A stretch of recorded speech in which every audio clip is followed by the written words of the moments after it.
vamos receber a pastora dessa igreja, a minha esposa abençoada, pastora Delma. Um aplauso em nome de Jesus.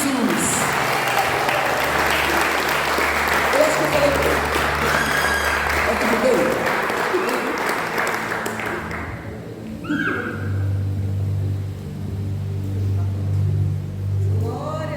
Boa noite, irmãos.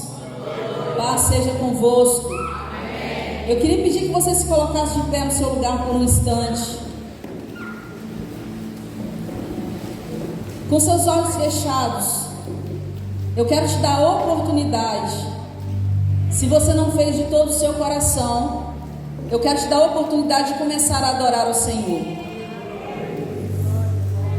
Abra sua boca, erga suas mãos aos céus.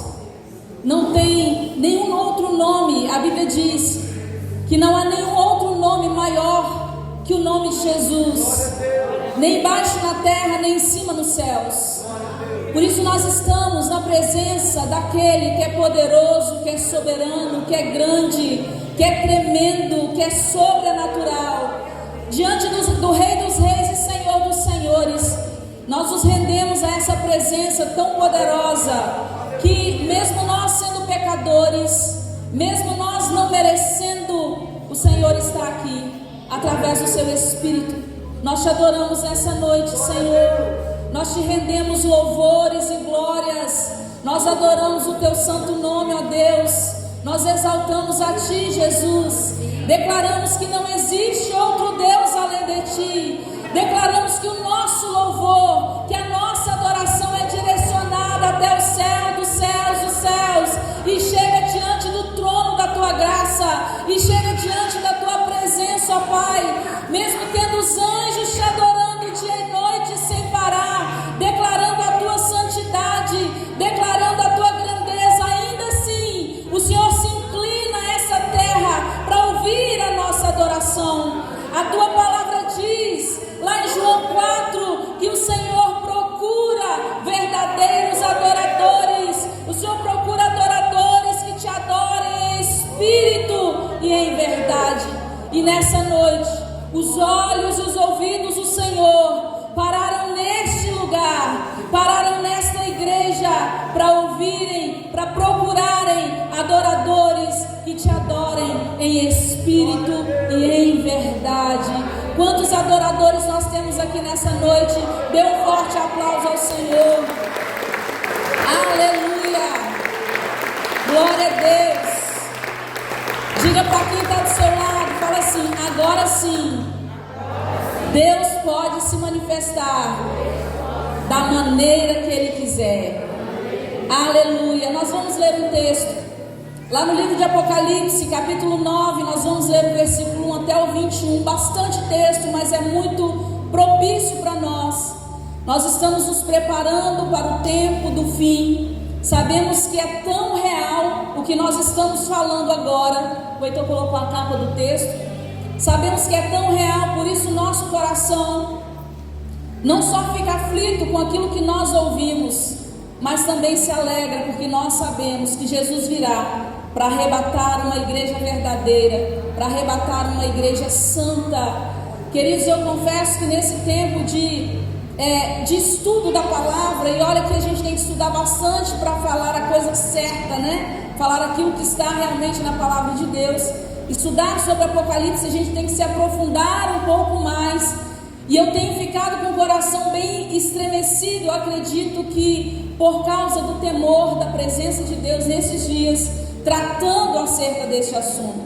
Mas Apocalipse capítulo 9, todos acharam ali no telão, eu creio, diz assim: nisso o quinto anjo tocou sua trombeta, e eu vi um que caiu do céu na terra, e foi-lhe entregue a chave do abismo insondável. Quando ele abriu, saiu fumaça como se fosse de uma imensa fornalha, e o sol e o ar ficaram escurecidos pela fumaça. Então saíram gafanhotos da fumaça e desceram sobre a terra, e foi-lhes dado poder para ferroar como escorpiões. Foi-lhes dito que não prejudicassem a erva, nem as plantas, nem as árvores, mas sim que atacassem as pessoas que não tivessem a marca de Deus na testa, ou seja, o sinal dizendo que é propriedade, que aquela pessoa é propriedade exclusiva do Senhor. Versículo 5: eles não deviam matá-las, e sim torturar durante 5 meses com ferimentos, semelhante à dor da ferroada de escorpião. Naqueles dias, os homens procurarão matar-se, mas não poderão fazê-lo. A morte não virá. Suspirarão por morrer, mas a morte fugirá. Os gafanhotos pareciam cavalos armados para a batalha. Tinham na cabeça o que pareciam coroas de ouro, e a cara deles parecia um rosto de homens. O cabelo deles era comprido como o das mulheres, e os dentes eram de leão. Levavam couraças que pareciam feitas de ferro, e as asas deles roncavam como um exército de carruagens correndo para a batalha. Tinham cauda com ferrão, como escorpiões, e o seu poder de ferir, dado a eles por 5 meses, estava na cauda. O rei deles é o príncipe do abismo insondável, cujo nome em hebraico é Abaddon, e em grego Apolion, e em português o Destruidor. Um terror termina aqui, porém há mais 2 que ainda vêm. O 6º anjo tocou sua trombeta, e eu vi uma voz falando dos 4 chifres do altar de ouro que está diante do trono de Deus, dizendo ao 6º anjo: solte os 4 demônios poderosos que estavam amarrados junto ao rio Eufrates. Esses tinham sido conservados de prontidão para aquele ano, mês, dia e hora, e então foram soltos para matar 1/3 parte da humanidade toda. Eles dirigiam um exército de 200 milhões de guerreiros, e eu ouvi um anúncio de quantos havia, e vi os cavalos deles espalhados diante de mim. Na minha visão, os seus cavaleiros levavam couraças vermelhas cor de fogo, embora algumas fossem azul celeste e outras amarelas.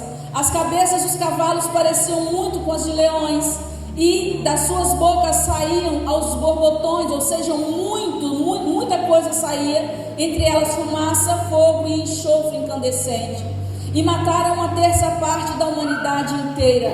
O seu poder de matar não estava só na boca, mas também na cauda, porque suas caudas eram semelhantes a cabeças de serpentes que batiam e mordiam com feridas mortais.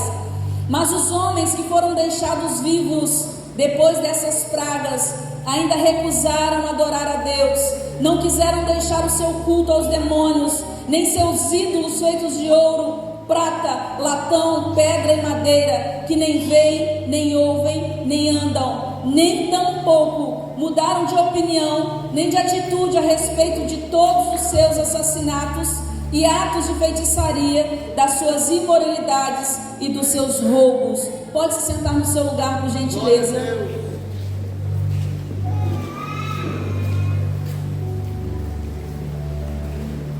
Glória a Deus. Aleluia. Queridos, temos frisado bastante a respeito de Apocalipse. Esse texto que nós lemos de Apocalipse, capítulo 9, ele fala da 5ª e da 6ª trombetas. Ao todo, o livro de Apocalipse fala de 7 trombetas que vão tocar quando tiverem os acontecimentos, quando vierem os acontecimentos sobre a terra. Entre cada toque de trombeta é um tipo de acontecimento que vai acontecer. Você ouviu logo no início do texto falando da 5ª trombeta, e logo no meio do texto falando a respeito da 6ª trombeta. E essas 7 trombetas vão tocar para que esses acontecimentos venham sobre toda a face da terra. E esses acontecimentos, eles vão ocorrer em algum momento da tribulação. Temos falado bastante a respeito da tribulação, da grande tribulação e do arrebatamento que virá nesse tempo do fim. A tribulação, ela vai ter uma proporção global. Ela não vai começar só em uma cidade destacada ou individual. Ela não vai começar só em um estado, não. A tribulação vai acontecer simultaneamente no globo terrestre, no mundo inteiro, ao mesmo tempo. E essa tribulação que vai acontecer de forma ou de proporção global, ela vai ser sequencialmente após a abertura dos 7 selos. É impressionante, porque Deus tem alguma coisa com o número 7. Fala das 7 trombetas, fala dos 7 selos, fala dos 7 olhos, fala dos 7 espíritos, mas nós estamos frisando aqui sobre essas trombetas que serão tocadas para anunciar esses acontecimentos no tempo da tribulação. Então essas trombetas serão tocadas sequencialmente, após serem abertos os 7 selos. Isso está escrito lá no livro de Apocalipse, no capítulo 6. Apocalipse capítulo 6. João, quando estava na ilha de Patmos, foi a ele que Deus deu a revelação de tudo que vai acontecer no tempo do fim. Ele diz assim: eu chorava muito, porque não se encontrou ninguém que fosse digno de abrir o livro e de olhar para ele. Então um dos anciãos me disse: não chore, eis que o leão da tribo de Judá, a raiz de Davi, venceu para abrir o livro e os seus 7 selos. Você não entendeu esse texto. Se você tivesse entendido, você tinha pulado do seu lugar. Não precisa pular do lugar, mas pelo menos glorifique ao Senhor quando o nome dele é exaltado, amém? O texto diz: eu chorava muito porque não se encontrou ninguém que fosse digno de abrir o livro e de olhar para ele. Então um dos anciãos me disse: não chore, eis que o leão da tribo de Judá, a raiz de Davi, venceu para abrir o livro e os seus 7 selos. Aleluia.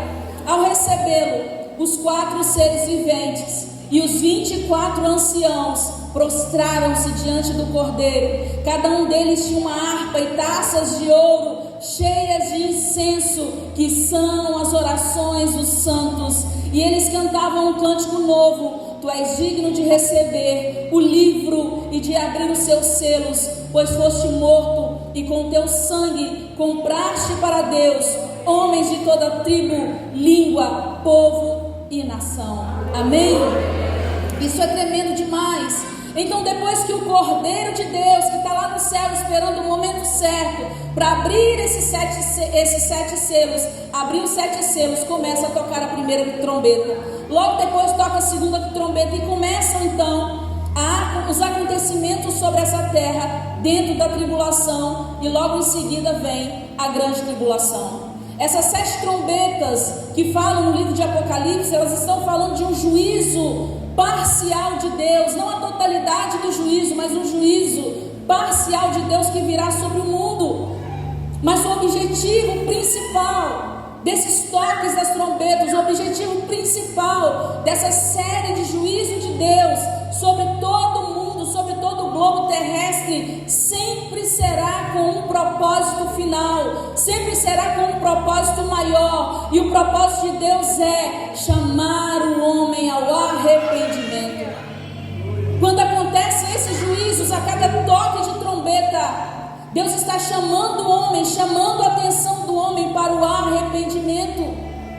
Irmãos, o tempo nunca foi tão urgente. Eu acredito que é nesse tempo, eu falei aqui algumas vezes que algumas pessoas que estudam, alguns pastores que estudam escatologia, eles têm nos ensinado que esse ano de 2025 é o ano de nós definirmos a nossa vida. O que nós vamos fazer da nossa vida? Ouvindo essa palavra, essa série de palavras a respeito de tribulação, da grande tribulação, a respeito de arrebatamento, a respeito do fim, nós precisamos estar preparados. Deus está chamando a nossa atenção para esse tempo, para um concerto. Deus está nos chamando para nos preparar para esse tempo do fim. É tempo de nós vivermos uma vida de fato de santidade. Deus está nos chamando a isso, a uma santificação. Deus está nos chamando ao arrependimento. Se não houver santificação, se não houver arrependimento, porque essas são as únicas formas que nós temos para nos preparar para o fim. Deus está nos chamando para essa preparação, mas só através da santificação e do arrependimento é que nós vamos estar preparados para a batalha final que está chegando. Através da santificação e do arrependimento, essas são as únicas formas de termos legalidade para usar as armas espirituais nessa grande batalha que está chegando, para usar as armas espirituais que a Bíblia fala que são poderosas em Deus para fazer proezas. Um soldado, se ele for desarmado para uma batalha, ele fatalmente vai ser derrotado. E a nossa preparação precisa ser santificação e arrependimento. Não tem outra forma, não tem outra maneira. E a única forma de Deus chamar a nossa atenção é através das adversidades, é através das lutas, é através das tragédias que têm acontecido nesse mundo. Por isso as trombetas vão soar nesse tempo de tribulação. Por isso nós estamos vivendo já tempos de caos. Algumas pessoas já têm dito que trombetas já começaram a soar, não sei. Mas o tempo que nós temos vivido, esse tempo de caos, temos falado de violências que estão terríveis. São cada notícia que a gente recebe, que a gente fica boquiaberto, tamanhas atrocidades que têm acontecido. Deus tem chamado a nossa atenção para esse conceito, para nós nos prepararmos para a batalha. Não há tempo de pensar se eu quero, o que eu vou fazer da minha vida, não. Eu até achei de verdade tamanho temor, lendo, estudando essa palavra, me aprofundando. Eu pensei que hoje a igreja não ia caber de tanta gente, de verdade, irmãos. Mas o problema é que as pessoas não estão levando a sério os sinais que o Senhor está dando. Infelizmente, fazendo uma observação bem minuciosa, a gente pode observar a igreja, as igrejas no geral, fazendo uma observação bem minuciosa de tudo que nós estamos vendo, de tudo aquilo que nós estamos vivendo. É percebível, é real isso que eu estou falando, é muito percebível. Como os crentes, os dias atuais, não têm tido tanto temor de Deus quanto os crentes das gerações passadas. E eu não estou te falando de gerações muito distantes.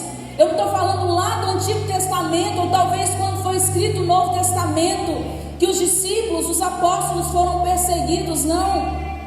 Eu estou te falando de gerações, e uma geração está dizendo assim, é entre 20 e 25 anos, se você pesquisar você vai ver isso. Uma geração, ela equivale a 20, 25 anos. Então eu estou te dizendo que os crentes hoje em dia, comparado aos crentes de algumas, talvez uma ou duas gerações passadas, o temor foi se perdendo nesse tempo. Nós estamos muito longe disso, infelizmente. As canções que são cantadas hoje não falam mais da volta de Jesus, não falam mais de arrebatamento dos fiéis da igreja do Senhor.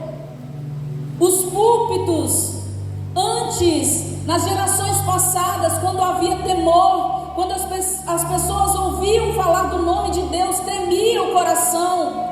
Os púlpitos eram recheados de palavras que intimavam ao arrependimento.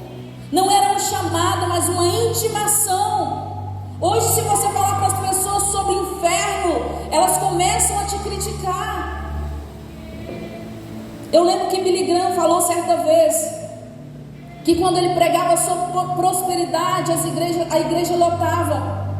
Mas quando ele falava sobre a cruz, e vir à cruz é se arrepender, vir à cruz é mudar de vida, não ficar da mesma maneira. Quando ele falava sobre a cruz, as pessoas não gostavam do sermão, elas não queriam ouvir.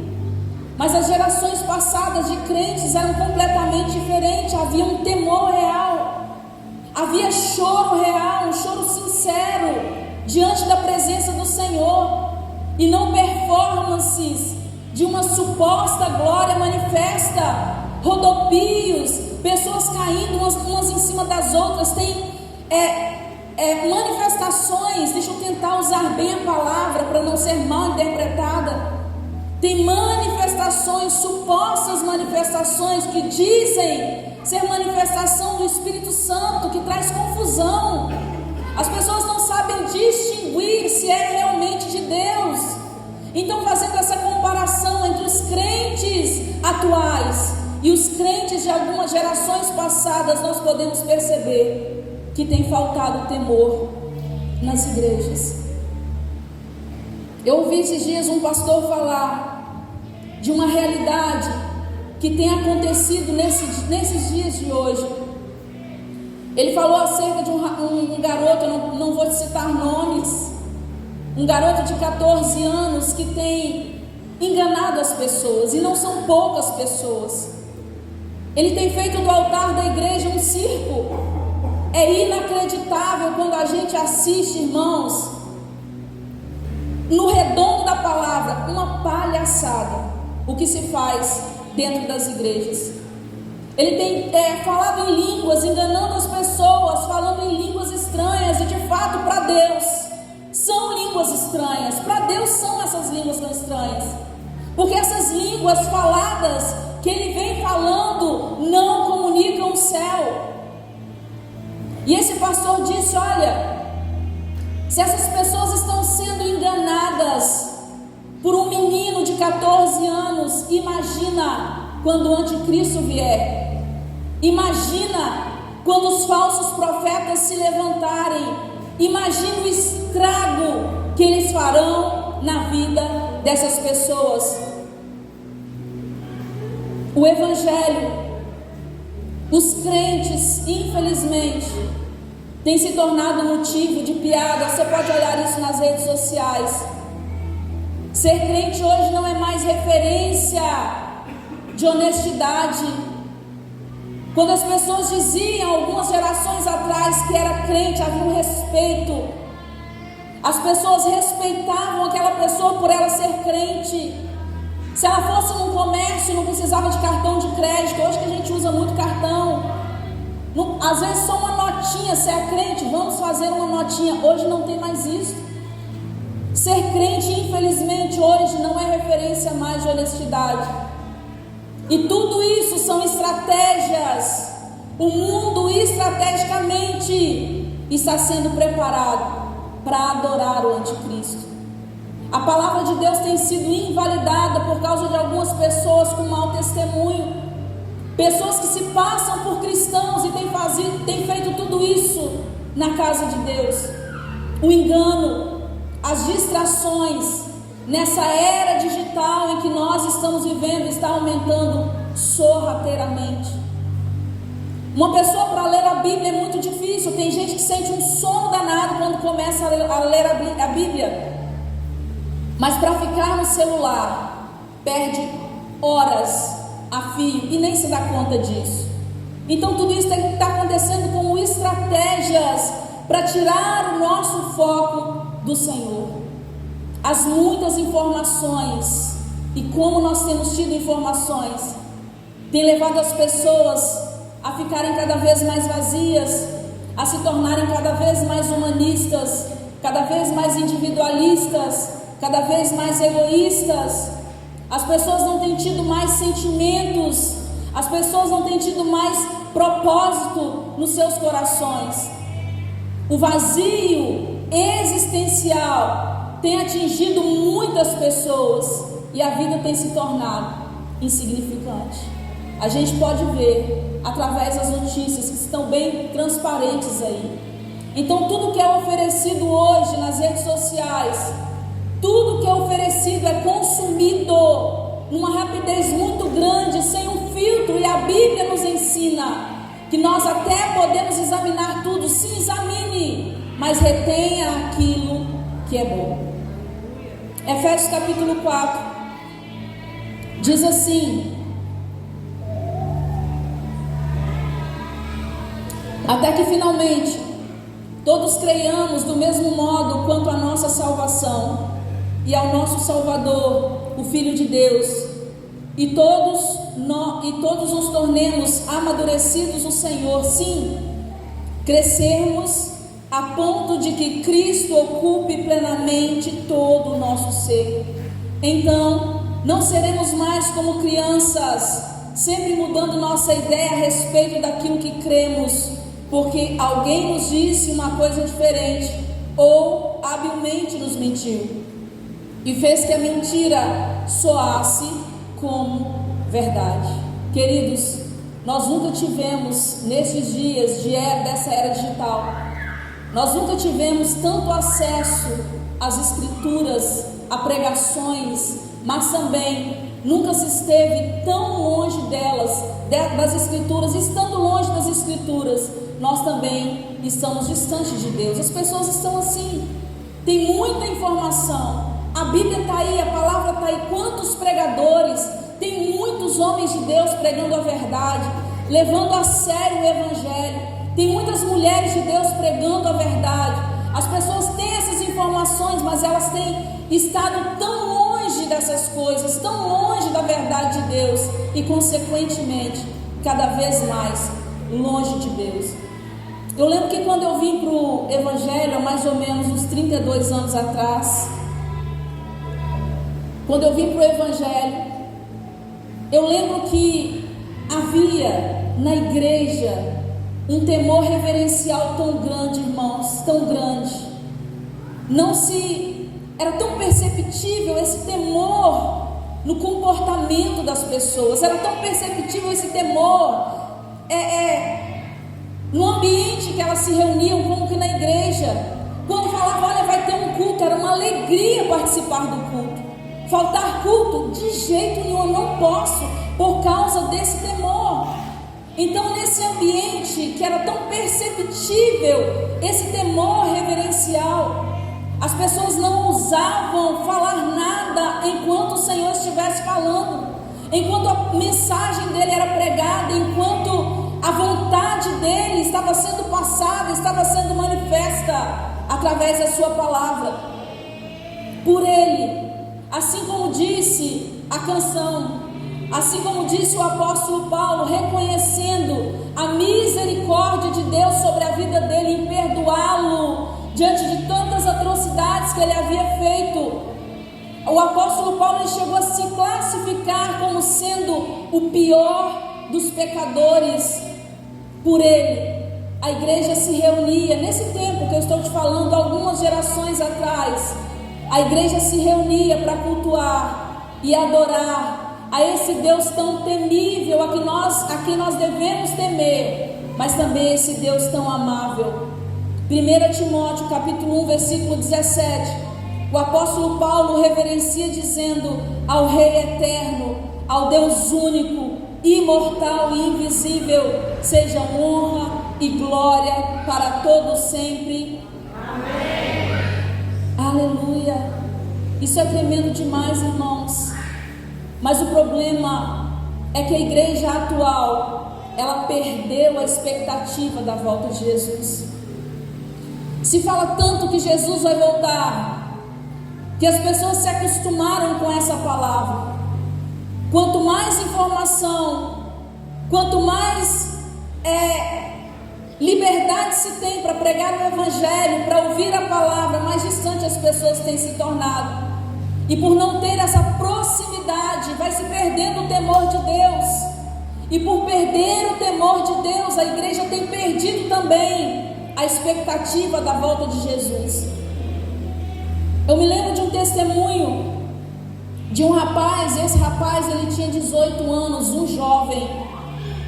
Ele trabalhava em uma empresa, e você já deve ter ouvido falar como que é, geralmente fala peão, né? Mas não é peão, são trabalhadores. Trabalhar num monte de gente, um monte de homens ímpios. E esse rapaz de 18 anos pregava o Evangelho. O nome dele era Agnaldo. Ele foi a ponte para a salvação do pastor dessa igreja. Esse rapaz de 18 anos, além de ser ponte para a salvação do pastor, ele também foi ponte para a salvação da nossa família, porque através do pastor nós também viemos para Jesus. Então esse jovem, ele, nesse tempo, lá dentro da empresa, meu marido ouviu de Jesus lá dentro da empresa, depois de ter tido uma decepção muito grande. Ele ouviu a respeito de Jesus, ele ouviu falar que ele deveria seguir e olhar só para Jesus e não para as pessoas. Então ele se converteu ao Evangelho, e depois também toda a família se converteu ao Senhor. Esse jovem, ele foi luz onde ele estava.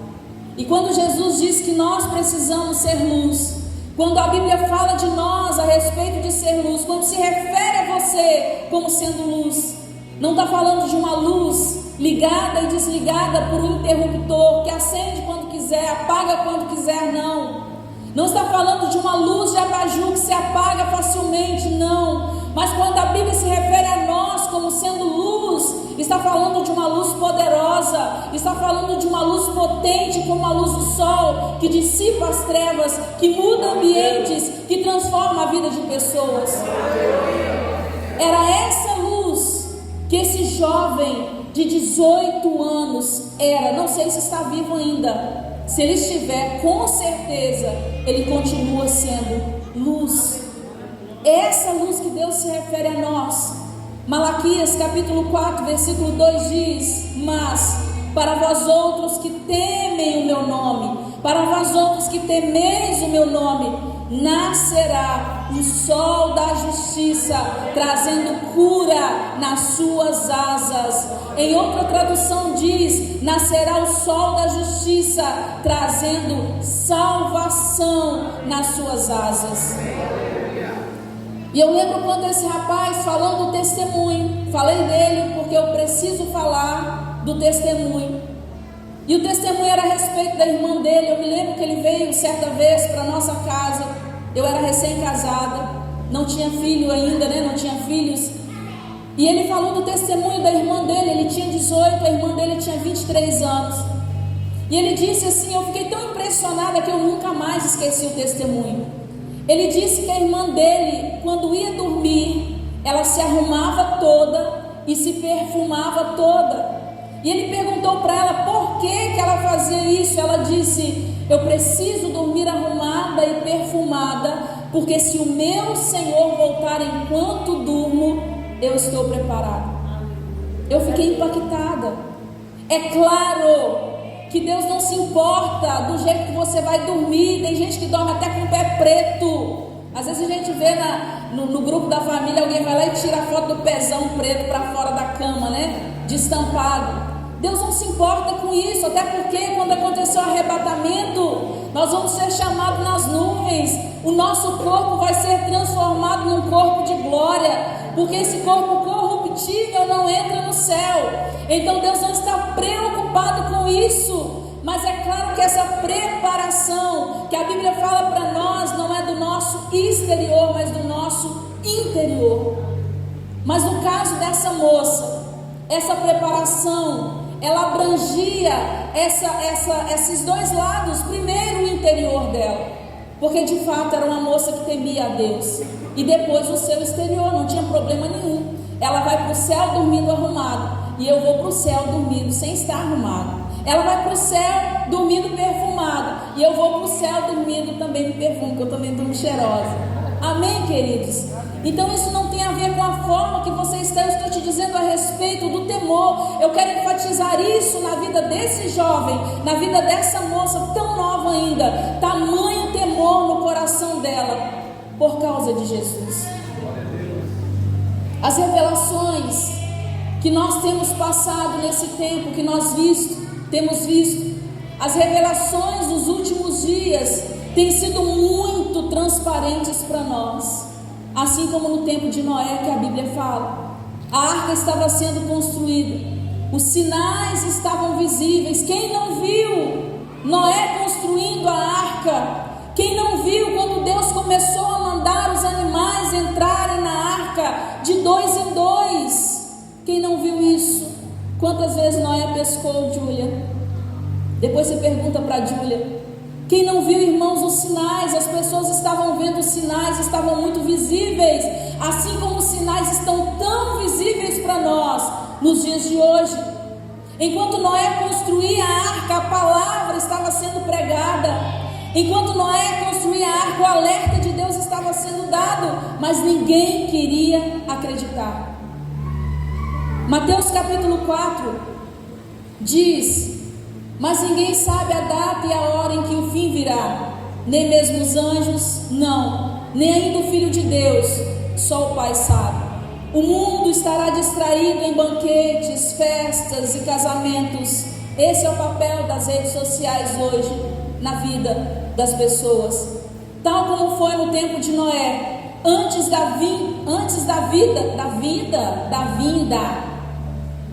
tal como foi no tempo de Noé, antes da vinda repentina do dilúvio. O povo não queria acreditar, eles estavam vendo, mas não queriam acreditar. As pessoas hoje estão vendo, estão ouvindo, mas não querem dar atenção, não querem acreditar no que estava para acontecer, até que o dilúvio realmente veio e os levou a todos. E o texto termina: assim será na minha vida.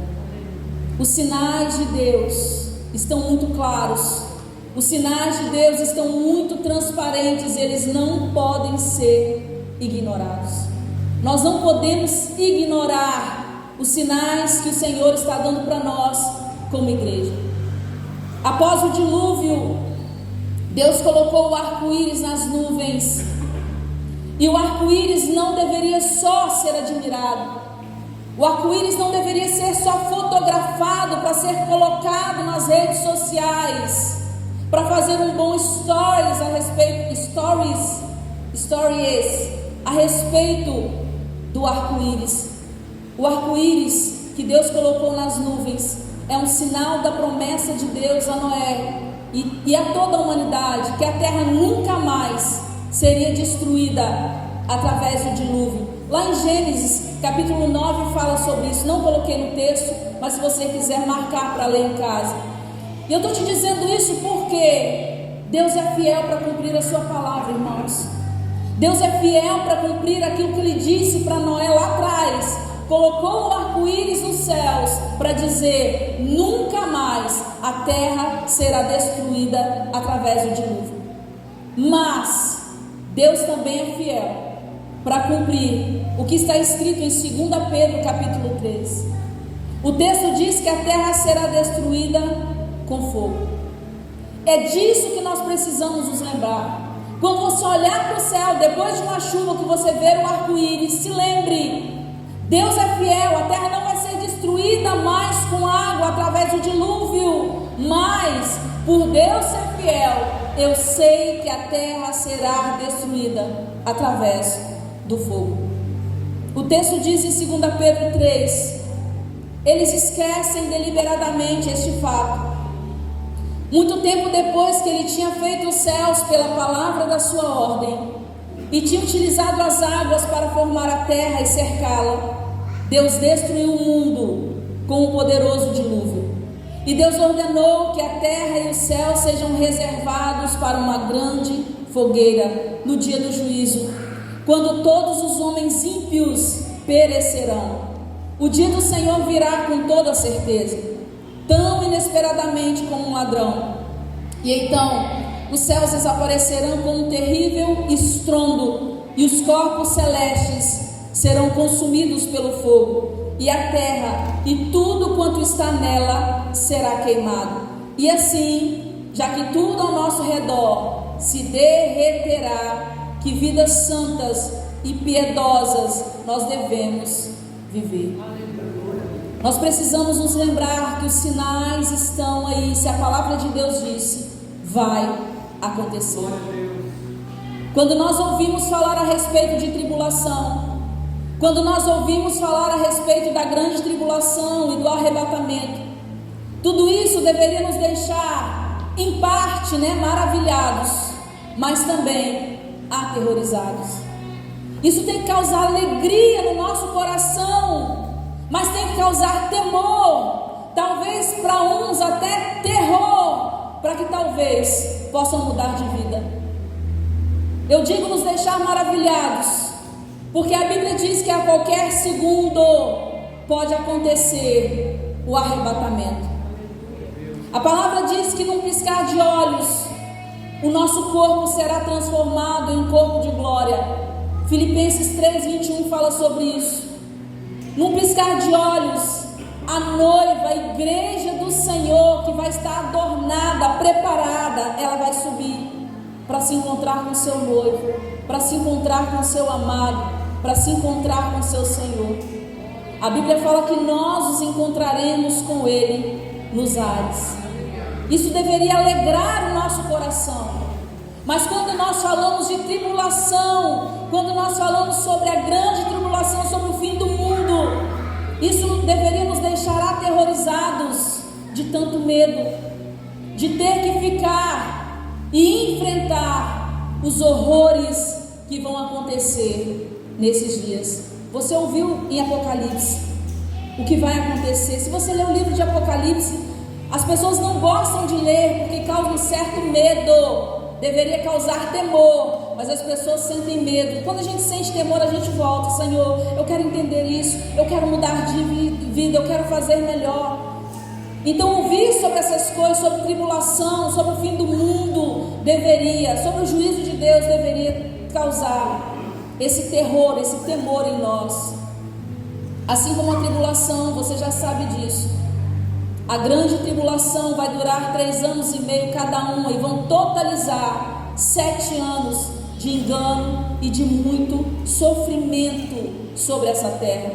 Enquanto acontecer esse tempo de tribulação e a grande tribulação, que vão durar 7 anos, as trombetas vão sendo tocadas. E a cada toque de trombeta que os anjos de Deus derem, cada anjo vai tocar uma trombeta, cada toque de trombeta, alguma coisa terrível vai acontecer na humanidade, nesse mundo tão corrompido pelo pecado. Tão corrompido, irmãos, que de fato, a única maneira, se Deus fizer graça, eu quero entrar nessa parte mais para frente. Por que o mundo precisa ser consumido? Por que os céus vão derreter? Não os céus onde está o trono de Deus, mas os céus onde ficam os principados e potestades. Por que os céus vão derreter? Por que esse mundo vai derreter? Tamanho pecado. Esse mundo precisa ser purificado por causa do pecado que tem acontecido. Ontem eu acho, não sei se foi ontem, se foi hoje, eu li algo tão terrível, que uma criança de 10 ou 12 anos, alguma coisa assim, foi encontrada dentro de uma cela de prisão, na cela de um abusador. O rapaz traficante, e ele ficava com esse menino para usar quando ele quisesse. Jesus não tem que fazer menos do que queimar esse mundo por completo. A palavra de Deus diz que a natureza criada, ela aguarda com grande expectativa a manifestação dos filhos de Deus. Então Deus tem que de fato purificar essa terra, tão grande pecado, tão grande iniquidade que tem acontecido sobre esse mundo. Que Deus nos dê graça para falar sobre isso num tempo oportuno, mais para frente. O texto diz de Mateus 24 que nós não sabemos nem o dia, nós não sabemos a hora. Por isso nós precisamos estar preparados. Uma pergunta para você. Eu sei que você está quietinho, que você está prestando atenção, isso é muito bom. Mas eu quero te fazer essa pergunta, para você responder para você mesmo. Quando chegar a tribulação, quando chegar a grande tribulação, nós sabemos que na tribulação o anticristo virá, e ele vai enganar as pessoas com uma proposta de falsa paz, falsa prosperidade. 3 anos e meio vai acontecer isso. Na grande tribulação, mais 3 anos e meio, ele vai se revelar, ele vai revelar a sua verdadeira face diabólica e vai começar a perseguir as pessoas. Quem não tiver o sinal da besta vai ser morto pelo anticristo. Então, quando chegar esse tempo da tribulação, da grande tribulação e do arrebatamento, onde você estará no meio disso tudo? Existem diferentes linhas teológicas, eu vou conseguir falar só a primeira, que divergem a respeito desse assunto, a respeito da tribulação e a respeito do arrebatamento. E entre essas linhas teológicas estão aqueles que acreditam no pré-tribulacionismo, estão aqueles que acreditam no mesotribulacionismo, estão aqueles que acreditam no pós-tribulacionismo. Os pré-tribulacionistas, eu quero falar só essa primeira parte, os outros nós vamos falar semana que vem. Os pré-tribulacionistas, eles acreditam, e eu quero acreditar nisso, Senhor, e acredito que todo mundo aqui também. Os pré-tribulacionistas acreditam que o arrebatamento da igreja, daqueles que realmente temem ao Senhor, que vivem uma vida de arrependimento, uma vida de santidade, que o arrebatamento vai acontecer antes da primeira parte da tribulação. O pré-tribulacionista acredita que a igreja não vai entrar na tribulação, não vai chegar nem perto da tribulação. Quando começar a tribulação, Deus vai nos arrancar dessa terra. Ele vai nos arrebatar. E arrebatamento significa exatamente isso: raptar, arrancar a força. E a Bíblia diz que é num piscar de olhos. Então o pré-tribulacionista, ele acredita nisso, que a igreja não vai passar pela tribulação de forma alguma, que nós vamos para o céu antes disso. E o texto que eles acreditam, que eles usam é 1 Tessalonicenses 4. Porque haverá o grito de comando e a voz do arcanjo e o som da trombeta de Deus. Essa será a 7ª e última trombeta que vai tocar. E o som da trombeta de Deus, então o próprio Senhor descerá do céu. Aqueles que morrerem crendo em Cristo ressuscitarão primeiro. Então nós, os que estivermos vivos, seremos levados nas nuvens junto com eles, para nos encontrarmos com o Senhor no ar. E assim ficaremos para sempre com o Senhor. É isso que os pré-tribulacionistas acreditam. Então, dentro dessa linha de interpretação, durante a tribulação, durante a grande tribulação, a igreja já vai estar no céu, participando das bodas do Cordeiro. Já pensou que tremendo isso? Enquanto o mundo está pegando fogo, como se diz, né? Real da palavra, o bicho está pegando. A gente vai estar lá no céu, participando da ceia, sentado na mesa. Sabe quem vai estar nos servindo? O próprio Jesus. Tremendo demais isso. Vale a pena, irmãos. Vale a pena ter um conserto. Vale a pena se voltar realmente para o Senhor, para que você não fique para trás. A igreja que começou lá no Pentecostes, ela termina no arrebatamento. 1 Tessalonicenses, que nós lemos, diz: então nós, os que estivermos vivos, igreja do Senhor, seremos levados nas nuvens junto com eles, para nos encontrarmos com o Senhor no ar. Mas nesse tempo de tribulação, a igreja foi para o céu. Pré-tribulacionista acredita assim. A igreja foi para o céu, está lá participando das bodas do Cordeiro. Mas as pessoas que vão ter uma segunda chance continuam aqui. Então nós vamos para o céu, mas o Espírito de Deus vai permanecer na terra, para continuar convencendo as pessoas do pecado, da justiça e do juízo. 3 classes de pessoas vão passar pela tribulação e pela grande tribulação. Infelizmente ou inevitavelmente, essas 3 classes de pessoas vão passar pela grande tribulação. Aquelas que ouviram a palavra, mas não se converteram, e olha que Deus está dando tanta oportunidade. Aquelas que frequentaram a igreja, simpatizantes, vêm à igreja, mas que não se convertem, essas vão ter uma segunda chance, vão ficar para a tribulação e para a grande tribulação. E também, que faz parte dessa classe de pessoas, os judeus. O Espírito Santo vai ficar para convencer essas pessoas, inclusive os judeus que rejeitaram Jesus, os judeus que não aceitam Jesus como Messias. Eu não sei se você sabe, mas os judeus que não são convertidos ao cristianismo, eles falam que Jesus é um impostor. Quando eles veem uma cruz, eles cospem na cruz, eles não aceitam que Jesus é o Filho de Deus. A obra do Espírito Santo vai permanecer enquanto a igreja está no céu. O Espírito Santo continua na terra para tentar convencer essas pessoas no tempo da tribulação, da grande tribulação, tempo de grande sofrimento.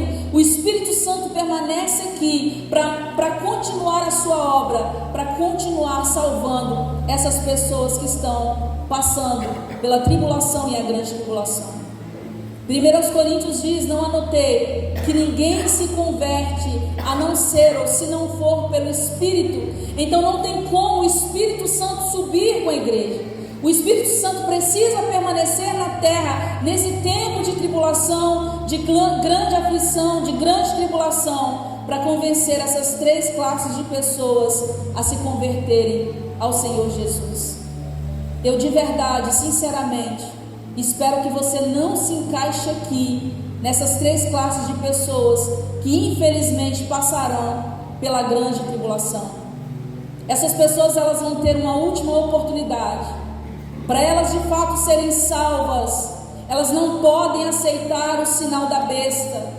Para elas de fato serem salvas, elas precisam se arrepender. Quão mais fácil é hoje, irmãos, para nós. Quão mais fácil é hoje para a humanidade tomar a decisão, se arrepender dos seus pecados e se voltar para Jesus.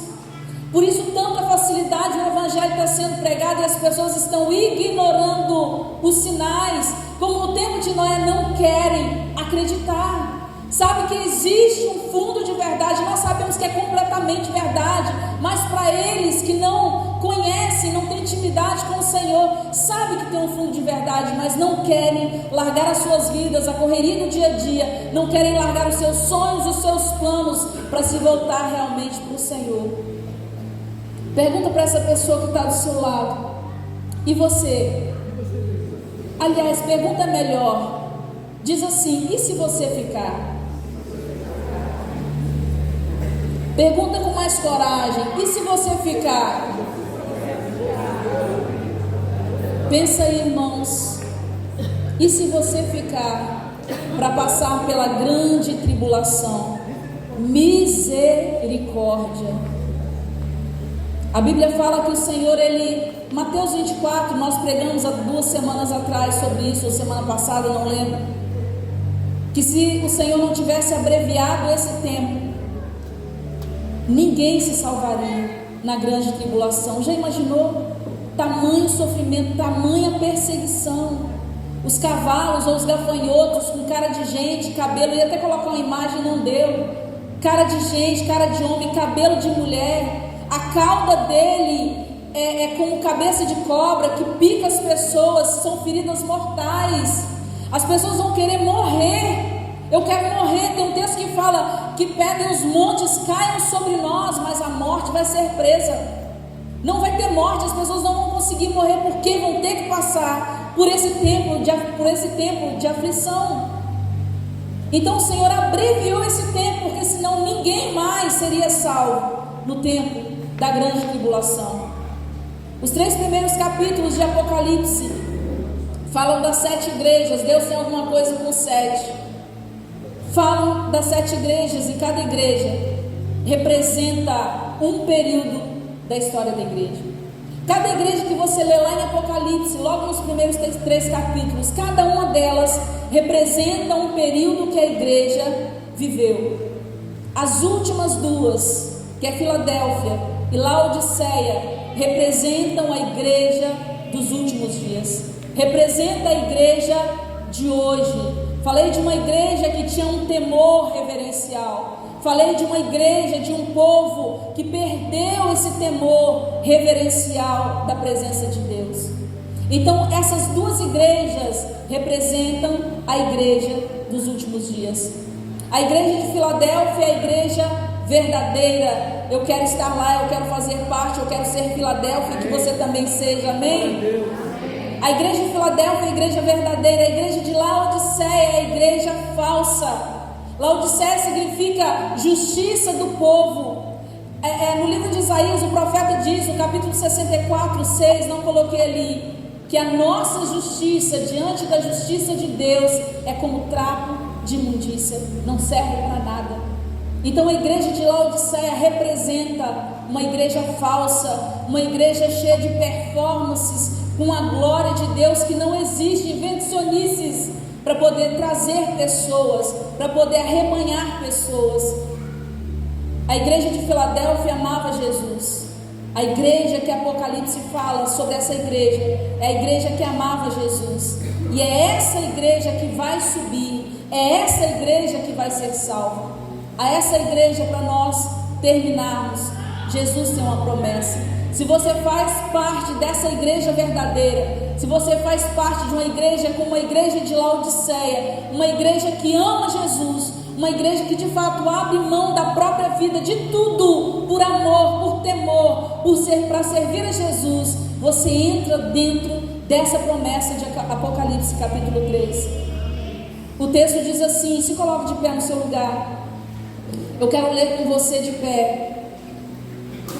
O texto diz assim: porquanto guardaste a palavra da minha perseverança, também eu te guardarei da hora da provação. Da hora quer dizer antes da provação. O pré-tribulacionista usa muito esse texto. Porquanto guardaste a palavra da minha perseverança, também eu te guardarei da hora da provação. Ou seja, antes dos 7 anos da tribulação, não na hora ou dentro da provação. Te guardarei da hora da provação, que há de vir sobre o mundo inteiro, para pôr à prova os que habitam sobre a terra. Venho sem demora. Jesus diz para nós: venho sem demora. Guarda o que tens, guarda o seu amor pelo Senhor, guarda o seu temor pelo Senhor. Eu sei que as coisas desse mundo tentam nos engolir, mas o texto está dizendo: guarda o que tens, para que ninguém tome a sua coroa, para que ninguém tome o seu direito de sentar na mesa lá nos céus para participar das bodas do Cordeiro. Amém, queridos? Dê um forte aplauso ao Senhor por essa palavra. Aleluia. O Senhor seja louvado, o Senhor seja engrandecido, o Senhor seja exaltado em tudo aquilo que Ele disse e em tudo aquilo que Ele falou ao seu coração. Amém? Feche os seus olhos por um instante. Eu quero te convidar a rever a sua vida. Eu quero te convidar a mais uma vez rever como está a sua santidade, como está o seu temor, como está a sua vida de arrependimento diante do Senhor. Nós estamos nos preparando para o fim. Nós estamos vivendo em contagem regressiva para os últimos dias. Não há tempo mais de ficar pensando, titubeando entre dois pensamentos. Nós precisamos ser decisivos, precisamos ser exatos naquilo que nós escolhemos ser diante de Deus. Aleluia, aleluia. O Senhor é tão tremendo, Deus. O Senhor é tão poderoso, Senhor. O Senhor é tão majestoso, Pai. O Senhor é tão misericordioso, porque nesse tempo o Senhor tem ministrado a Tua palavra de uma forma tão profunda no nosso coração. O Senhor tem ministrado a Tua palavra, Senhor, de uma forma tão transparente à nossa alma, à nossa mente, Senhor. Não há dúvidas do quanto o Senhor tem tido pressa para salvar pessoas, do quanto o Senhor, meu Deus querido, tem tido misericórdia para segurar ainda um tempo mais, para que vidas se arrependam, para que vidas se voltem ao Senhor, meu Deus. Pai, nós somos tão gratos por poder ouvir essa palavra. Nós somos tão gratos por ser tratados pelo Senhor, meu Deus, nesse tempo do fim, ó Pai. Obrigada por preparar o nosso coração. Obrigada, Senhor, por preparar as nossas vidas. Obrigada pelas revelações do Senhor. Sabemos, entendemos que revelação é tirar o véu. Obrigada porque o véu do nosso entendimento, Senhor, tem sido tirado. Obrigado porque o tempo da ignorância, meu Deus, que significa trevas, tem passado da nossa vida por causa da revelação da Tua palavra, Senhor. Te louvamos, Deus, pela Tua bondade. Te louvamos pela Tua misericórdia, Senhor. Te louvamos pela Tua palavra. Te louvamos por tamanha revelação ao nosso coração, Pai. Ó Deus querido, te adoramos, Senhor. Te exaltamos por quem Tu és. Te exaltamos, meu Deus, porque existe uma mesa preparada para nós no céu, Senhor. Uma mesa, meu Deus, onde cada assento tem um nome. E eu creio que o nosso nome está escrito lá. Eu creio que o nosso nome está escrito no livro da vida, Senhor. Porque quando nos rendemos ao Senhor Jesus, quando nos arrependemos dos nossos pecados, quando mudamos de vida, Senhor, e nos rendemos a Ti, ó Pai, fomos lavados, remidos pelo Teu sangue, Jesus. E quando fomos lavados e remidos pelo Teu sangue, Jesus, fomos selados com a marca da promessa, fomos selados com Teu Espírito Santo para o dia da redenção, para o dia da salvação, para o dia do arrebatamento. Por isso nosso coração se alegra, porque aguardamos ansiosos, Senhor, como igreja, pelo nosso noivo, pelo nosso amado, pelo nosso Senhor. Aleluia, aleluia.